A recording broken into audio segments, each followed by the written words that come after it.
Şöyle bir yine Osmanlı yapıtları var tam karşıda bakın. Şimdi çok net gösteremiyorum, çok net çekemiyorum bazı şeyleri.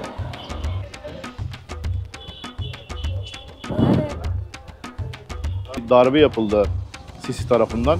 Sonra burada bir kalabalıklar, sürekli bir engame vardı, bir arbede vardı. Bir şeyler oldu burada, bilirsiniz. Değişmez, buranın gerçeği bu. 2 tane menü kullanıyorlar. Müşteri çekerken başka. What is this? Sweet Batata. Sweet patata. Ha, böyle oluyor bu iş. Anladım. Şöyle küçük sucu arabalarını dolmuşlar yapmışlar bak şöyle. Şöyle bak, şöyle bak. Şimdi buradan nasıl geçerim dedim karşıya da az önce polisten yardım istedim, yolu kesti. Buradan geçiliyormuş. Buranın özelliği buymuş. Böyle geçiliyormuş. Türkiye. Yes, Turkey. Nasılsın? İyi? İyiyim, sen nasılsın? Sen nasılsın? Buraya burguzarim. Parfüm. Parfüm, oud, No, thank you. comfort, tabak, vanilya.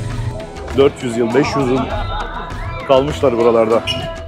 O yüzden bir Osmanlı denince, Türk denince adamların bir şeyi var, saygısı var. Mısır'ın başkenti Kahire'den herkese selamlar, saygılar, sevgiler. Şu an an itibariyle Kahire'nin tam böyle göbeğindeyim. Tahrir Meydanı'ndayım. Bu meydanı hatırlarsınız belki. Daha önceki yönetim Mursi yönetimiydi. Daha sonra burada bir olaylar oldu. Bir darbe yapıldı Sisi tarafından. Sonra burada bir kalabalıklar, sürekli bir engame vardı, bir arbede vardı. Bir şeyler oldu burada, bilirsiniz. O zamanlar çok karışmıştı Mısır. O karışıklığın ilk ateşlendiği nokta burası, Tahrir Meydanı. Bir nevi aslında böyle nasıl diyeyim, Taksim Meydanı gibi bir yer burası. Çok hareketli bir yer. Burası gerçekten Mısır'a göre çok elit bir yer. Bence Hurghada'ya göre de elit bir yer. Yani Hurghada böyle tatil cenneti denilen bir yer ama burası bence çok daha elit bir yer. İnsanlar biraz daha böyle rahat, sakin, güzel bir şehir. Başkent olmasına rağmen çok yoğun bir trafik göremiyorum. Çok fazla bir insan yok. Belki saatle alakalıdır. Şimdi biraz böyle Tahrir Meydanı'nı bir gezelim ve biraz farklı yerlere burada ulaşmaya çalışalım. Bugün Mısır'da bu arada son günüm, yaşamış olduğum bir sıkıntı vardı biliyorsunuz. Telefonumun çalınması, akabinde bazı süreçler de oldu. Ondan dolayı da maalesef gitmek zorundayım. Çünkü iletişimim şu an tamamen kesildi. Bazı sıkıntılar yaşadım. O yüzden bugün itibariyle artık burada Mısır'da son günüm. Mısır'dan son videom diyebilirim. Şimdi ne diyoruz? Kahire gezi videosu başlasın. İyi seyirler dilerim. Şuranın etrafını tamamen kapatmışlar. Sadece kenarlarda açık yerler var. Güzel bir şehre benziyor. Dış yapılar çok eski. Gerçekten bayağı eski hatta. Konaklamalar şu an itibariyle çok ucuz sayılmıyor. Yani hostellerin ortalaması 8-10 dolar. Yani diğer zamanlara göre biraz pahalı. Şu an artık sezon açılıyor. Ondan dolayı fiyatlar biraz değişiyor artık. Şu tarafa doğru bir geçelim şimdilik. Dediğim gibi burası da Tahrir Square diye geçiyor. Bir şeyler de yememiz lazım. Artık yemek yemek lazım. Ya şey yapıyorlar, bu kaldığım yerde de kahvaltı var diyorlar. Kahvaltı dahil. Abi gözümü seveyim, sabah 7'de insan uyandırılır mı ya? Kahvaltı için. Hani 7 niye yapıyorsun? Çalışmaya mı geliyoruz buraya? Kahvaltı dediğiniz yap saat 9'da. 9'da 11 arası da herkes rahat rahat kahvaltısını yapsın. Sabah 7'de kahvaltı koyuyorlar. Selamünaleyküm. Oo. Selamünaleyküm. Döner mi acaba? Selamünaleyküm baba. Şavurma var. Bu sinekler de olmasa, sinekler burada her yerde ya.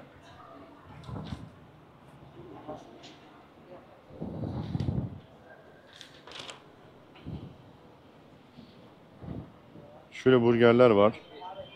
Yani bir burger gibi bir şey yiyeceğim de sinek rahat bırakırsa peşimden geliyor sanki. Ya bırak. Beef. Like it here? Yes, here.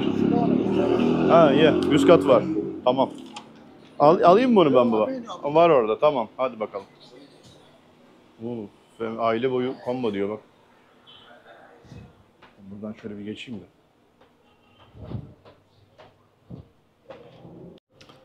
Evet, şimdi böyle bir menüyü getirdi bize arkadaş.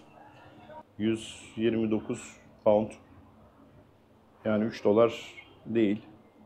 2,5 dolar civarı bir şey. Giza'ya göre biraz daha fiyatlar uygun. Giza'da bu fiyatlar yoktu. Giza çok hani turistik diye geçiyor ama leş gibi bir yer. Ve o fiyatları da hak etmiyor gerçekten. Birçok noktada hak etmiyor yani çok şeyde. Yemesinde, içmesinde, ne bileyim hani girilecek, gezilecek yerlerle alakalı 15 dolar hani içeriye piramitlerin o ilk girişine alıyorlar. Sonra piramidin içine girmek istiyorsanız 35 dolar alıyorlar. Ya bence çok gereksiz bir fiyat. Hani evet, dünyanın 7 harikası, piramit bilmem ne, dünyaca meşhur. Ha, gidin görün ki hiçbir şey yok. Boş. Sadece para tuzağı. Hatta girerken ben şu yaka mikrofonumun olduğu bir set var. Onu alamayız dedi. Neden dedim. Kamera alıyorsun, yaka mikrofonunu alamıyorsun. Bana ver dedi. Olmaz dedim, sana veremem dedim. Bunu ilk girişte bilet aldıktan sonra ilk kapı girişindeki görevli söylüyor. Bende kalsın diye emanette. Yok, veremem dedim. Vermedim. Tamam mı dedi. Sonrasında benden bahşiş istedi. Sen dedi bana vermedin, ben buna müsaade ettim. Sen de bana bahşiş ver. Ya yok dedim, yürü git dedim ya. Niye ben sana bahşiş vereyim? Ya her yerden para koparmanın peşindeler. Gerçekten zor bir ülke, zor bir şehir. Adım attığınız yerde sizi sürekli olarak şey olarak görüyorlar. Böyle hani koparılacak bir insan olarak görüyorlar. Turist gözüyle bile bakmıyorlar yani. Turiste böyle bakılmaz. Turist yani hizmet verirsin, kaliteli bir hizmet verirsin. Kaliteli bir şekilde o da size geri dönüş yapar. Ödemesini yapar. Bunların verdiği hizmet falan değil yani. Hizmet yokken bir şekilde sizden para koparmanın peşindeler. Neyse, yemeğimizi bir yiyelim, ondan sonra meydanda gezmeye başlayalım. Hava da sıcak zaten. Değişik bir sos var burada ama.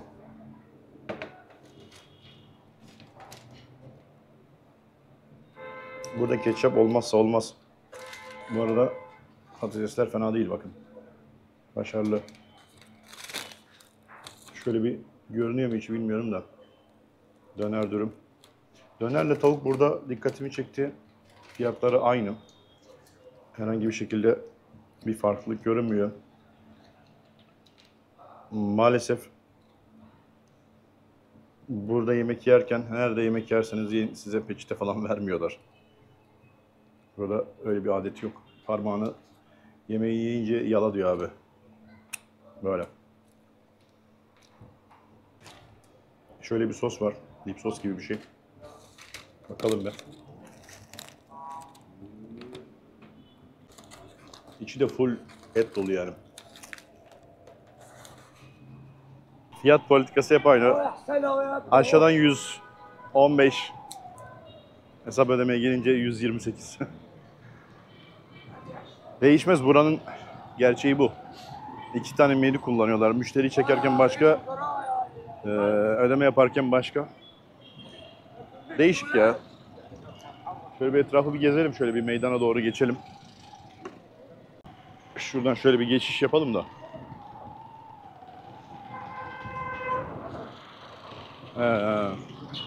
Oradan geçmeyelim abi, biz boş ver. Burada şöyle alt geçitleri kullanın abi. Ben az önce geçmeye çalıştım da araçlar yol vermiyordu. Neden olduğunu anlamadım. Geçit olmadığın için böyleymiş. Şimdi alt geçitleri kullanmak gerekiyor. Alt geçitin tam girişinde bir güvenlik kontrol noktası vardı. X-ray cihazları falan vardı. Böyle bir sistem var. Muhtemelen bu altta, meydanın altından her yere ulaşılıyor. Burada metro falan da var.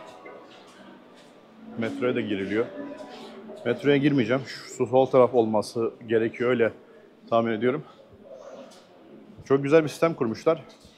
Mesela bu Taksim Meydanı'nın olduğu yerde de olabilir böyle. Farklı bir noktaya çıktık. Bakalım tahmin ettiğim yer mi? Ya bir şey söyleyeyim mi? Aynı yere gelmişim ya. Abi o kadar dolandım. Sen oradan gir. Dön dolan. Aynı yere gelmişim yemin ediyorum. Nasıl oldu ya? Vallahi nasıl oldu hiç anlamadım ha. Şu taş var ya, taşın oraya ulaşmaya çalışıyorum aslında. Valla üstten gideceğim artık ya. Nereden girdim ben ya? Bir sonrakinden girdim, yine bu taraftan çıktım. Ben de öyle döndüğümü hatırlıyorum sol tarafa doğru. Ama dolandık, aynı yere geldik. Neyse buradan bir geçeyim bakalım.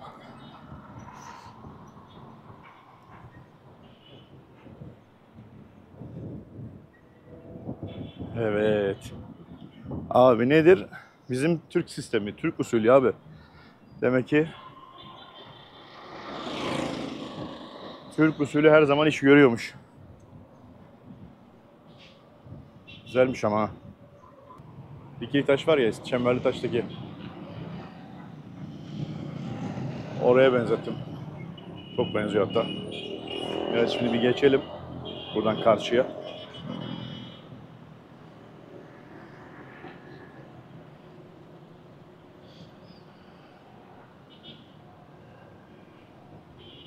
Bunlar nasıl aslan ya? Boynuzlu aslan mı olur? Selamünaleyküm. No. No? Ah, okay. Okay.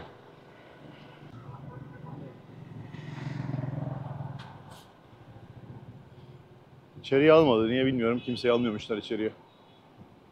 He. Aslanlar, boynuzlu bir aslan. Bu nedir ya? Şimdi buradan şu kısma yürüyeceğiz. Burası Nil Nehri tarafına çıkıyor. Şurada bir heykel var. Oraya doğru birazdan geçersem o heykele doğru bir gidelim. Nerenin heykeli diye, ne heykeli diye bir görelim. Evet, trafik yoğun akıyor. Adam üstüme sürüyor.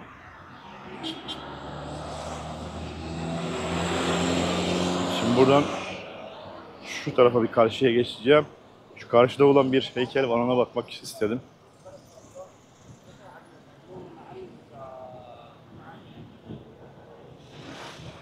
Pek böyle benim gibi karşıya geçen yok. Şeylerden geçiyorlar direkt. Alt geçişlerden, ama onu çok anlayamadım. Bir yerden girdim, başka bir yerden yine aynı noktadan neredeyse çıktım.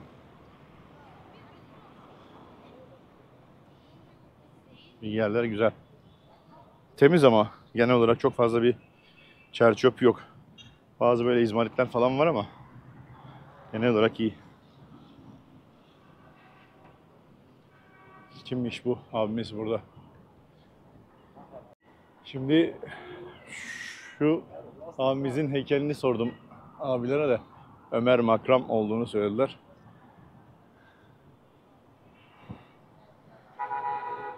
Ömer Makram.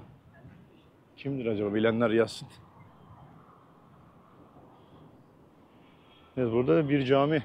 Farklı bir mimari, farklı bir kubbesi var.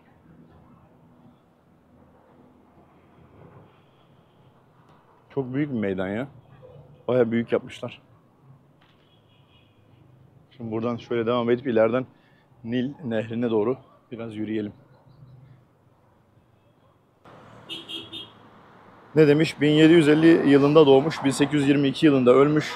1798 Fransız işgali ve ardından gelen siyasi karışıklıklar sırasında Mısırlı bir siyasi lidermiş. Ömer Makram. Şimdi bu yol direkt Nil Nehri'ne çıkıyor şu an. Selamünaleyküm baba.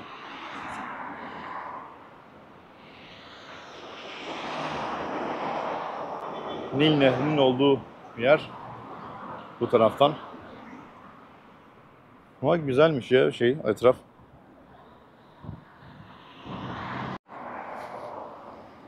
Çok acayip bir yer ya. Evet, burada ilk defa bir at arabasına denk geldim.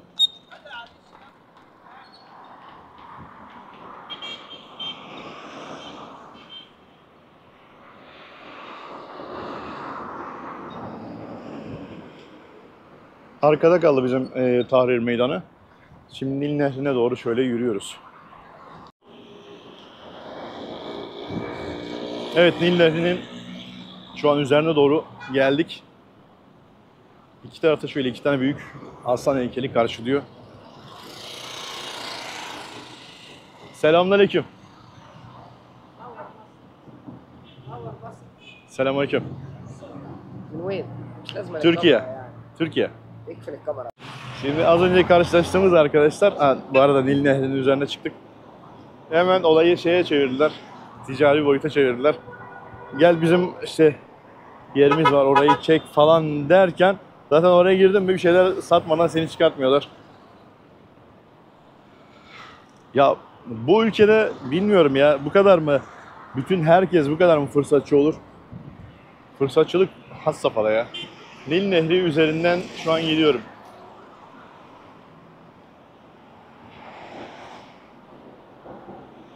Nil Nehri burası. Evet. Vay be, Nil Nehri burasıymış.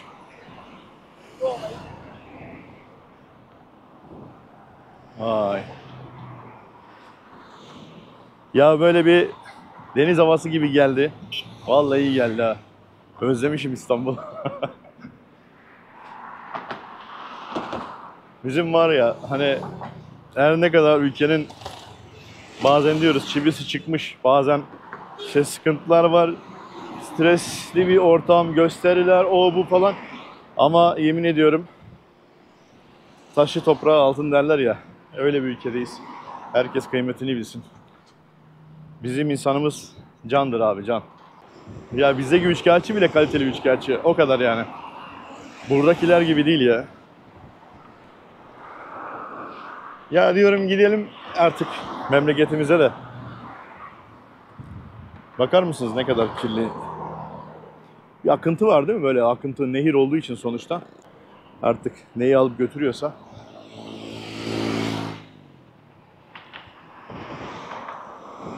Şu nehrin bir karşısına doğru bir geçelim. Biraz etrafı yürüyelim bakalım şöyle. Şöyle sandallarla falan gezinti yapıyorlar. Sanırım buradan bir yerden çıkıyor.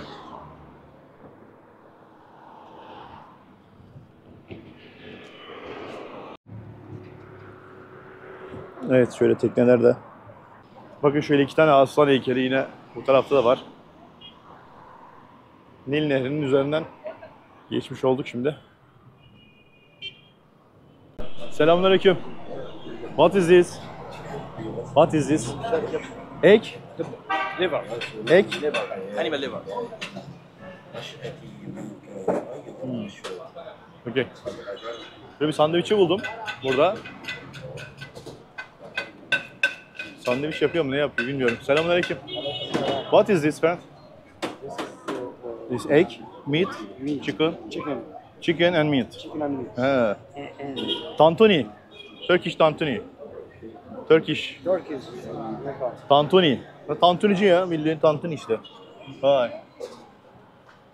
Az önce yemek yedim ya, o yüzden şimdi yemeyeceğim ama aklımda bulunsun, bu benim otele yakın. Buraya gelirim biraz sonra. Buradan bir tantuni yeriz. Tavuk ve et tantuni varmış. Tantuni demiyorlar burada ama bildiğin tantuni işte. Evet, güzel. Bon appetit. Selamünaleyküm. Vay. Türkiye.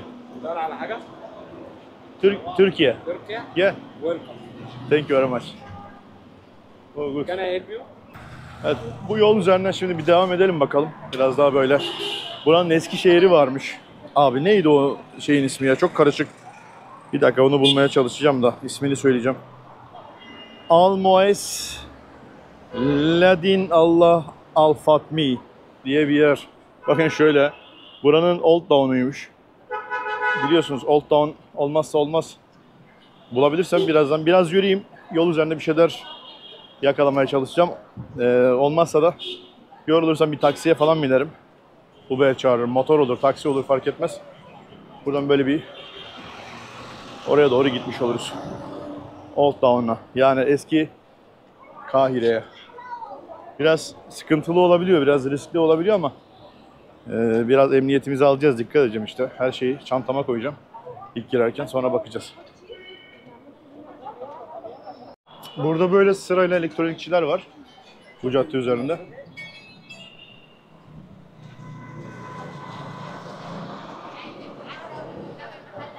Burası bir yöresel mutfak. والله لو ما كان Koşareci galiba, koşarey. Öyle görünüyor. Önceki videodan hatırlarsınız, koşari yemiştik. Bir yemek videosu falan yapmıştık. Bundan bir önceki videoydu sanırım. Koşariyi oradan görebilirsiniz.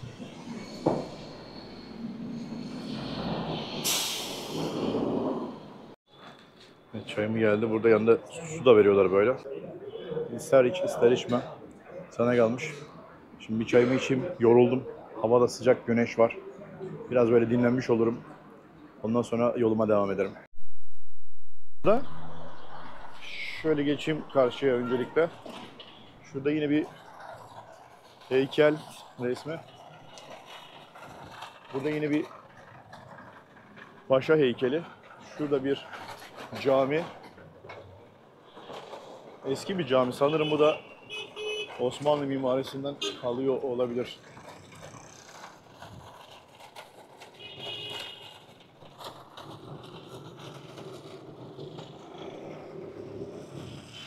Evet.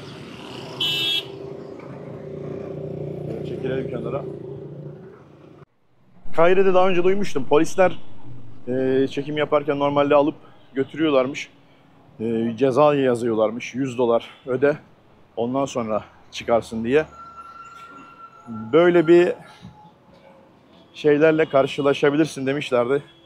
Yani diğer geçtiğim yerlerde bunlarla karşılaşmadım ama burada şimdi Kahire'de maalesef karşılaştık bununla. Bakalım sonraki zamanlarda. Selamünaleyküm. Sonraki yerlerde belki umarım karşılaşmayız gideceğimiz yerlerde. Böyle gibi elektronikçi, kamera, ışık sistemleri falan.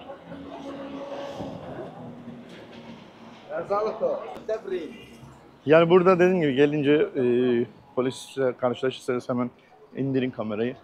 Adamlar fark etmesin, direkt olarak yanınıza gelip zorluk çıkartabilirler. Ben yaşamadım ama bir şey yaptı böyle. Sonradan Türk oldum söyledim vesaire. Geldi geçti. Zor bir yer. Gerçekten insanı yoruyor. Bu arada telefon fiyatları burada Türkiye ile aynı. Tax free olayı yok bu arada. Hani şöyle bir telefon aldım idareten ucuz yollu. Şimdi bu sarayın böyle bahçe kısmındayım. Burası sanki kapalı gibi.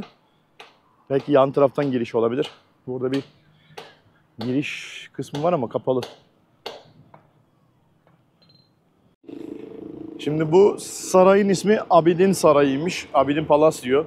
Hani konuma göre geldiğime göre. Fakat kapalıymış şu an bu saray. Bugün kapalı diyor. Yarın gel diyor. Belki erken saatte kapanıyordu. Bilmiyorum. Bir de çay içtiğim yerde biraz böyle takıldım, dinlendim. Hava çok sıcaktı. Dedim güneş biraz gitsin, öyle geçerim. Ya şimdi sarayın bahçesinden yatanlar var böyle, evsizler falan bayağı var.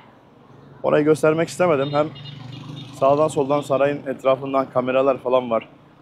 Askeri kuleler var. Oradan da görüp sonra neyi çekiyorsun deyip bizi ifşa etmesinler. O yüzden orayı gösteremedim. Ama bayağı bir evsiz dışarıda yatanlar böyle sarayın bahçesinde, kenarlarında, ağaç altlarında falan kalıyorlar. Saray bile böyleyse diğer taraftaki fakirlik işte böyle maalesef. O fakirlik de birçok şey yaptırıyor insanlara. Başkan, Cumhurbaşkanı Sisi'nin her yerde posterleri görünüyor. Birçok noktada daha doğrusu. Evet, yine bir şöyle caddeye çıktım yürürken. Yine kalabalık bir yer. Tuk-tuklar iş başında. Şöyle kahvehane var burada. Aynı şekilde. Bir nevi şey gibi, hani Giza gibi. Giza'ya benziyor. Şimdi bu yol üzerinden biraz yürüyeceğim. Taksiye binmek istemedim. Yürüyerek böyle farklı bir şeyleri görüp farklı şeylere belki denk gelirsek onlardan görüntü aktarırım diye düşündüm. Buradaki dolmuşlar normal Giza'ya göre bir tık daha modern. Yani bu ulaşım olayını, Giza'daki ulaşım olayını özellikle ya biraz daha böyle derleyip toparlayabilirlerdi. Yani insanlar dolmuşları kullanabilsinler diye kullanıyorlar ama turist hiç görmedim yani. Turistin bindiğini hiç görmedim. Sadece belki yerli turistler falan biniyordur ama hiç öyle binilecek ayarda bir toplu taşıması yok. Sadece Uber kullanabilirsin. Uber ucuz yani yine turist için çok uygun. En uzak noktalara bile gitsen yarım saatlik 40 dakikalık mesafeye gidiyorsun. Maksimum 4 dolar 5 dolar falan tutuyor. O yüzden Uber burada avantaj. Yani telefonum kaybolmadan önce bu şifreden falan hepsi aktifti o dönem. O zaman kartımın kullanımını şöyle yapıyordum. Uber'e kayıtlı olduğu için bir ön ödemeli kart vardı. O kartı kullanım dışında hemen kapatıyordum ki herhangi bir yerden bir şey para çekilmesin diye. Kapalı kalmış. Kapalı kaldığı için de şu an Uber'de maalesef onu kullanamıyorum. Binaların dışı çok eski gerçekten. Çantanın böyle fermuarlarını kontrol etmemiz gerekiyor burada. Ara ara onlara bakıyorum. Biri gelip fermuar açmasın. Fermuar hep yanımda duruyor çünkü. Gözümün önünde. Şöyle kahveler, kahvehaneler, nargileler. Sağlığa zararlıdır diyoruz. Burada çay, kahve hesabı. Çok mekan var. Seviyorlar böyle açık alanda çay kahve içmeyi. Başıboş sokak köpekleri de var bayağı.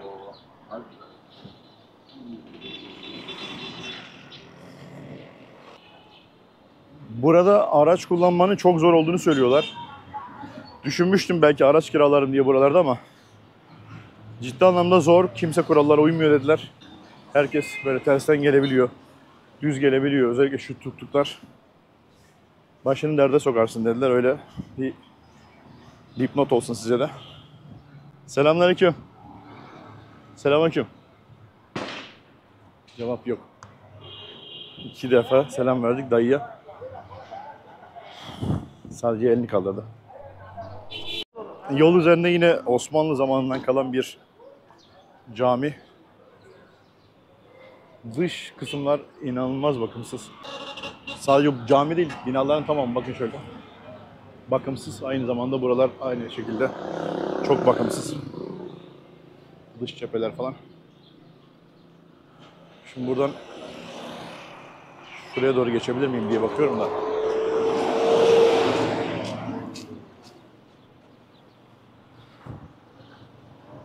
Selamünaleyküm.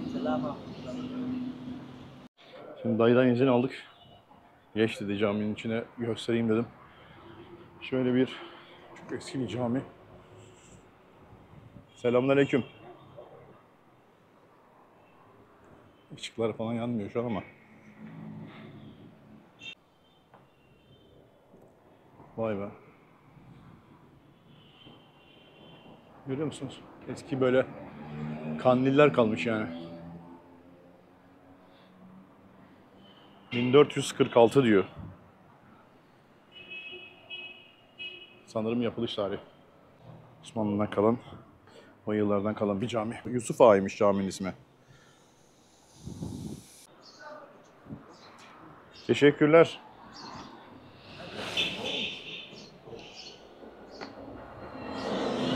Güzel. Teşekkür. Sağ olasın. Yes, Türkiye. Türkiye, yeah. Good.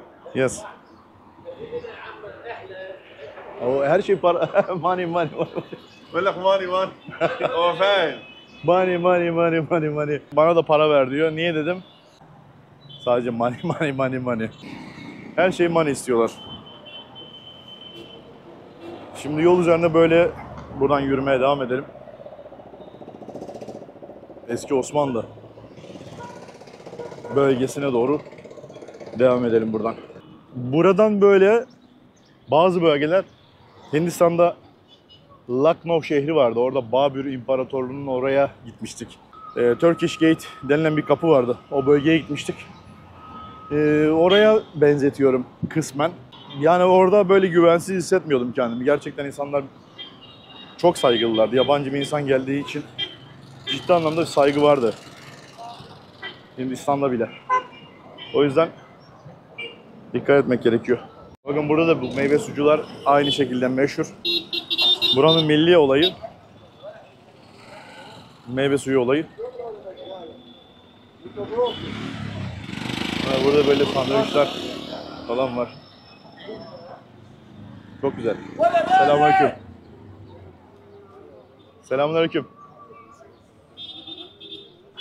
Vay be. Taze çıkartmışlar böyle ekmekleri. Kekler. Ne?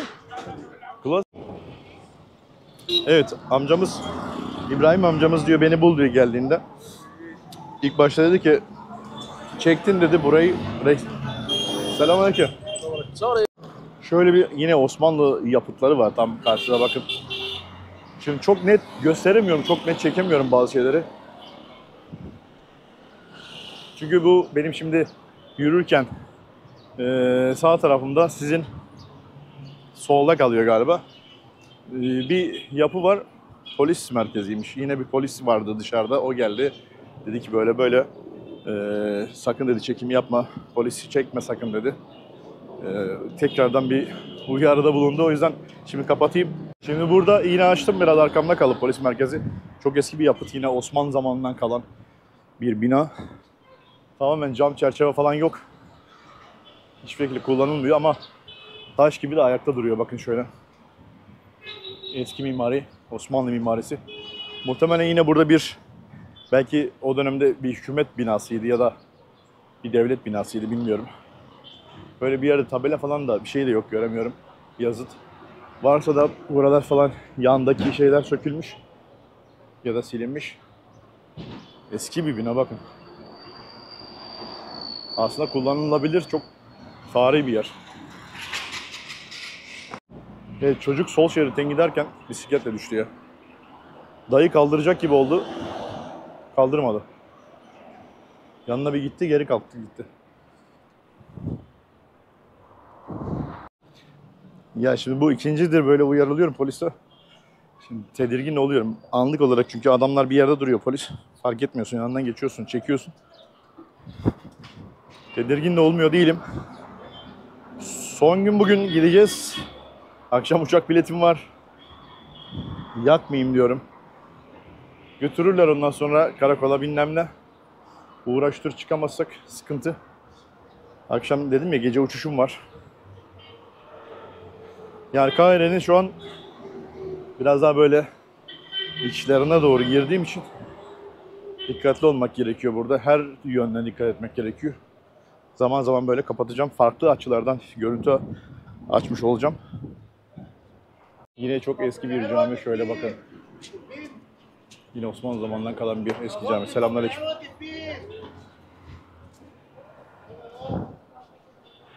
Hırdavatçılar var şu an. Şehrin diğer tarafında benim çıktığım o meydan taraflarında daha çok elektronikçiler vardı. Burada da hırdavat, nalbur üzerine satış yapan mağazalar var. Bana denk gelmedi bilmiyorum. Bir alışveriş merkezine yürürken hala denk gelmedim.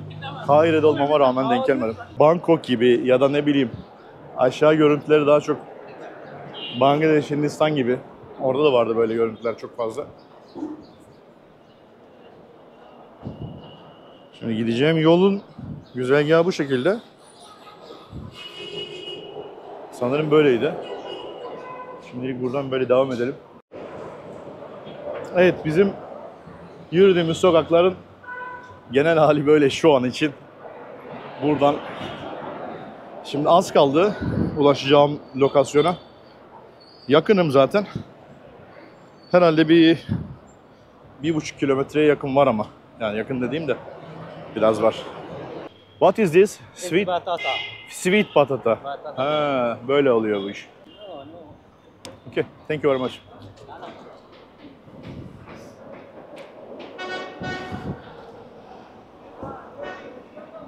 Evet. Tatlı patates burada meşhurdur. Böyle kömürde yapıyorlar. Fırın gibi pişiriyorlar.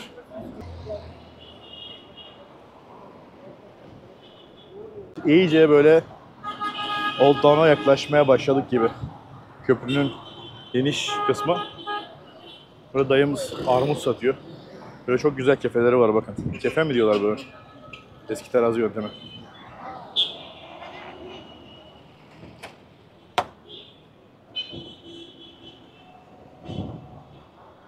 Şöyle küçük sucu arabalarını dolmuşlar yapmışlar bak. Şöyle. Şöyle bak, şöyle var. Güzel ama. Buradaki dolmuş sistemi bu. Selamünaleyküm. Şimdi burada çok yine büyük bir cami. Osmanlı zamanından kalma. Sabilov Sultan Uhuri diye geçiyormuş bu cami. Az önce yine polisler vardı, onlara sordum. Sultan Uhuri dedi. Şöyle bakar mısınız? Çok eski bir yapıt. Giriş var mı görmedim. Varsa belki ileride vardır. Bu arada tekrar açtım kamerayı. Şimdi gidecektim de karşıda bir şey var mesela. UNESCO diyor. UNESCO Dünya Mirası listesine girmiş olan bir camiymiş bu arada. Etraf çok kirli ya. Tam Hindistan sokak lezzetleri. Hindistan hesabı çaylar var. Hindistan çayları daha güzeldi ama. Şimdi buradan şöyle göstereyim dedim ama.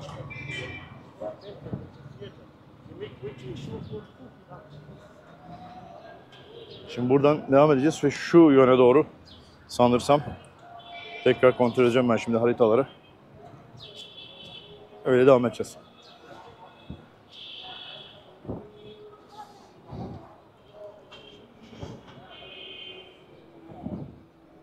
Burada yine yemek yenilen bir lokasyon.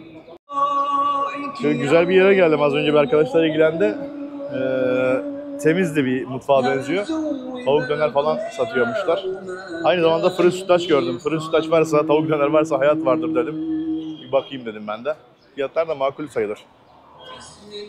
Şimdi buradan şöyle bir gidelim. Tam da buradan. Herhalde buradan da evet.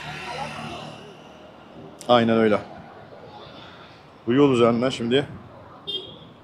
Ben yine kontrol edeyim. Yanlış bir noktaya gitmeyelim. Tekrar açacağım kamerayı. Şimdi buradan nasıl geçerim dedim karşıya da az önce polisten yardım istedim. Yolu kesti. Buradan geçiliyormuş. Buranın özelliği buymuş. Böyle geçiliyormuş. Ben de öyle geçtim. Buraya kadar geldi, trafiği durdurdu. Şimdi buradan karşıya geçmeye çalışıyorum. Geçebilirsek tabii. Şu ara sokağa geçip ileri gitmem lazım. Evet, içeri doğru girdik. Şöyle eski bir çarşı. Buradan karşı camiler var bakın. Birazdan oraları göstereceğim size.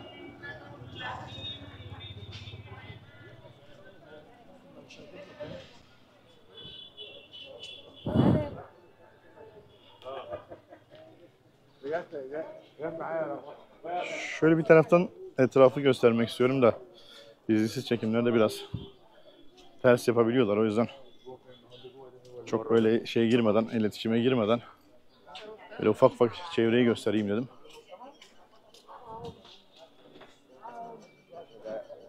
Selamünaleyküm. Turki. Yes, Türkiye. Nasılsın? İyi? İyiyim, sen Sen nasılsın? nasılsın? Buraya bur güzelim. Parfüm. Parfüm, oud, No, thank you. comfort, tabak vanilya. Thank you, bye bye. La, ma salama. Selam. Selamun aleyküm. Aleyküm selam.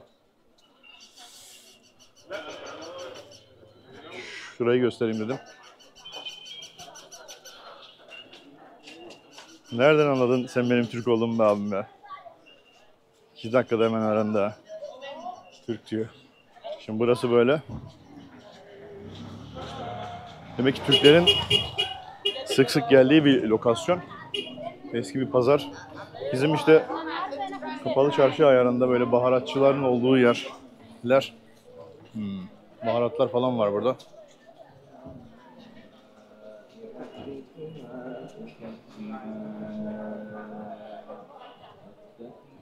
Vay enteresan.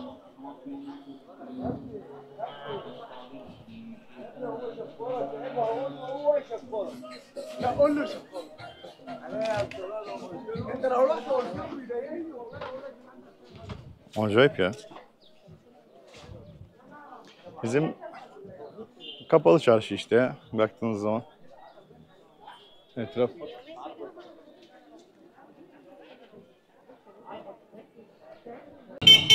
Türkçe konuşmalar duydum.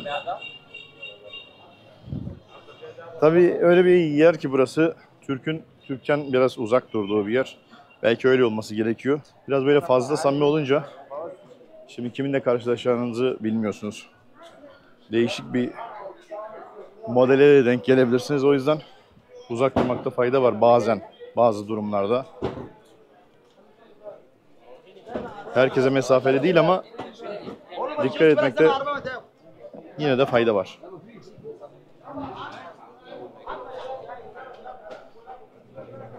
Evet, abimiz böyle resim çekiyor burada. Vallahi helal olsun, bastonla resimler çekmeye çıkmışlar. Uzatmalarda yabancı turistler uzatmalarda böyle bayağı bir gezmeye çalışıyorlar. Şöyle bir ara buldum. Araya bir gireyim bakalım. Ne var ne yok burada. O gümüşçüler falan varmış.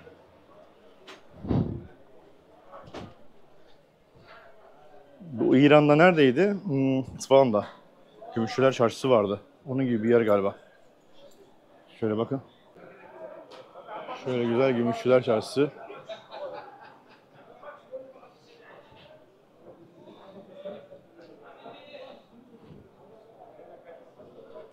Evet, güzel bir çarşıydı. İçeriye de girdim. Şimdi Gümüşçüler Çarşısı, gümüş satışı, tamiri vesaire üretim yeri olan bir yerde.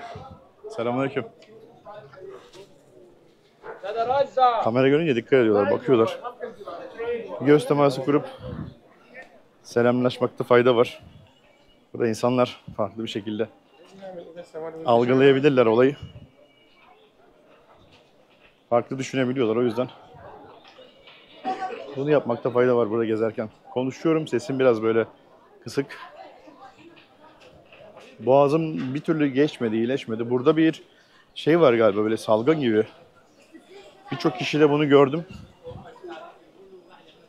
Eczanelere falan gidip boğaz spreyi falan alıyorlar. Ben de aldım, iyi geldi. Hafif boğazımda bir yanma var sadece.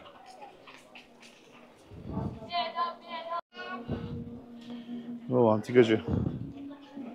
Eski tip telefonlar.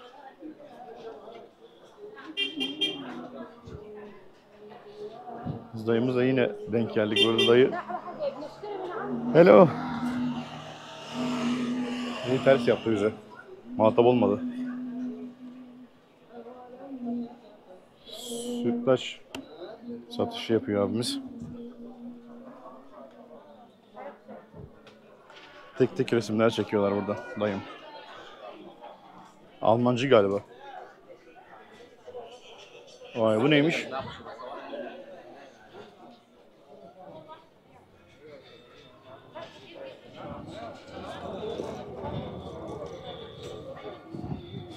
Gümüşçüler Bakırcılar Çarşısı. Burada motorun ne işi var dayım?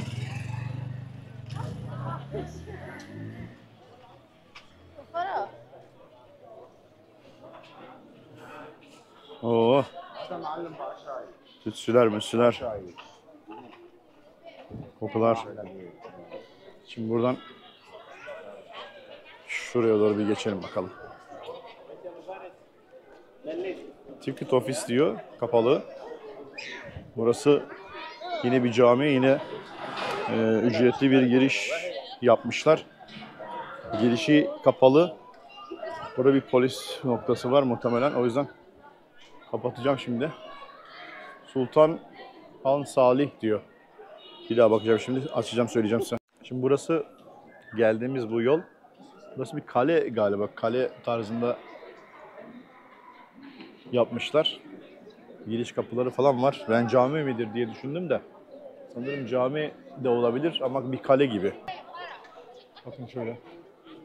Cami ve kale galiba.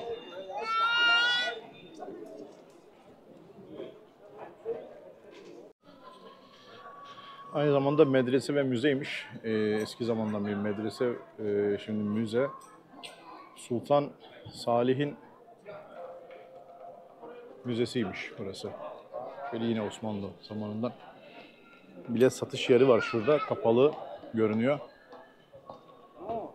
220 şöyle Egypt pound.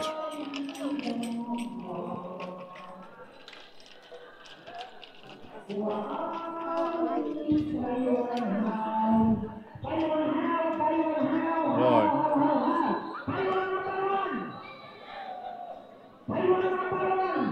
Bir mevzu var burada.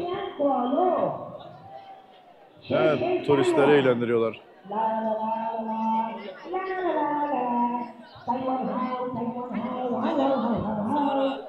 Çinli turistleri eğlendiriyorlar galiba.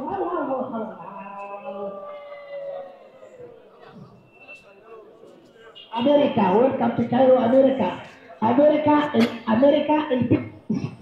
America, big boss. My mother كله ايه America. حبيبي ايه اسكندراني اوبا اوكي شي تايوان شي تايوان how تايوان how ايه adios. Tam bir animatör ya.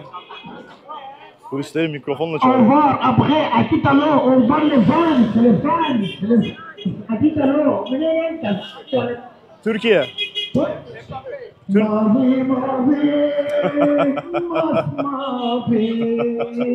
mavi, Adapsiz, harsiz. Hadide Hanım, Muhammed Bek, Faruk Bek.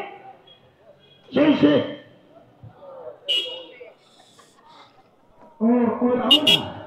Evet. Burada her dilde bir şeyler söylüyor. Çok iyi bir animasyoncu belli arkadaş. Restoran içerisinde böyle müşteri çekiyor. Güzel bir olay ama. Zekice.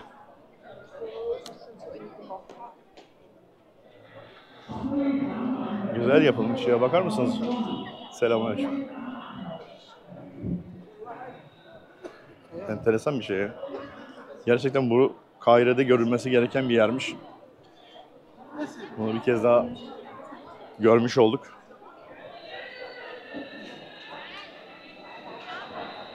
Şuradan bir geçelim. Bakar mısınız abi?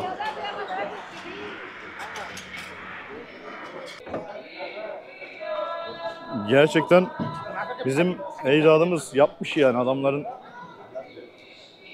girmediği yer yokmuş. Bildiğiniz bayağı bir medeniyet kurulmuş.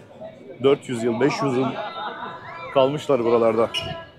O yüzden bir Osmanlı denince, Türk denince adamların bir şeyi var, saygısı var. Yani her ne kadar yapı biraz bozulsa da, değişse de, buradaki insanlar için söylüyorum, üçkağıtçılık, yan kesicilik, hırsızlık olsa bile şu an bölgede yine de Türklere karşı bir saygı var. Bunu polislerde de gördüm çünkü. Türk deyince biraz daha böyle dikkat ediyorlar. Sonuçta ne olursa olsun gerçekten güçlü bir devletiz, güçlü bir ülkeyiz. Ülkemiz gerçekten güçlü. Birçok noktada bunu ben gezdiğim için, çok rahat bir şekilde hissettiğim için söylüyorum. Çok hızlı bir şekilde bazı şeylerin adımı atılabiliyor. Kendim yaşadım çünkü. Bizzat görmüş oldum bunu. O yüzden devletinize güvenin diyorum. Arkadaşlar, gaza gelmeyin, devletinize güvenin.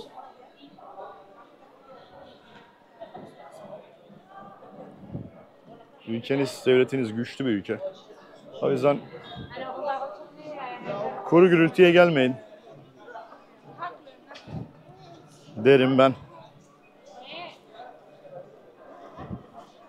Bazı şeyler göründüğü gibi değil, göründüğü gibi olmayabilir. O yüzden daha fazla bir şey söyleyemiyorum. Anlayan burada anlasın derim.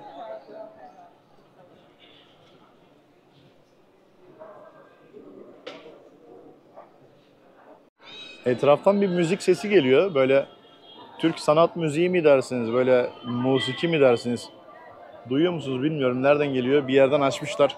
Kafenin biri herhalde açmış. Eski Osmanlı eserlerinin mimarisinin olduğu bölge. Nasıl? Yani geldiğiniz zaman eğer gelirseniz buraya mutlaka uğrayın derim. Evet arkadaşlar. Şimdi güzel bir şekilde gezmeye çalıştık. Bir günüm vardı sadece Kahire'de. Artık bugün itibariyle akşam İstanbul'a dönüş yapıyorum. Videonun başında da söylemiştim. Şimdilik Mısır macerası burada bitti. Anlattığım gibi çok böyle istediğim gibi rahat bir şekilde gezemedim. Yaşadığım sıkıntıyla alakalı ama yine de güzeldi, keyifliydi. Videomuzun sonuna geldik. Videomu beğendiyseniz yorum yapmayı, yorumlarınız gerçekten çok değerli benim için. Ufak bir nokta bile koysanız o bile iş görür ama yorum yapıp gerçekten önerilerinizi yazarsanız çok mutlu olurum. Severek izlediğiniz videolarımı da sevdiklerinizle paylaşırsanız bana daha fazla destek vermiş olursunuz. Ve hala abone değilseniz bu kardeşinize abone olarak yine destek verebilirsiniz. Beğenmeyi de lütfen ihmal etmeyin. Bir sonraki güzel videolarda görüşmek üzere, hoşça kalın.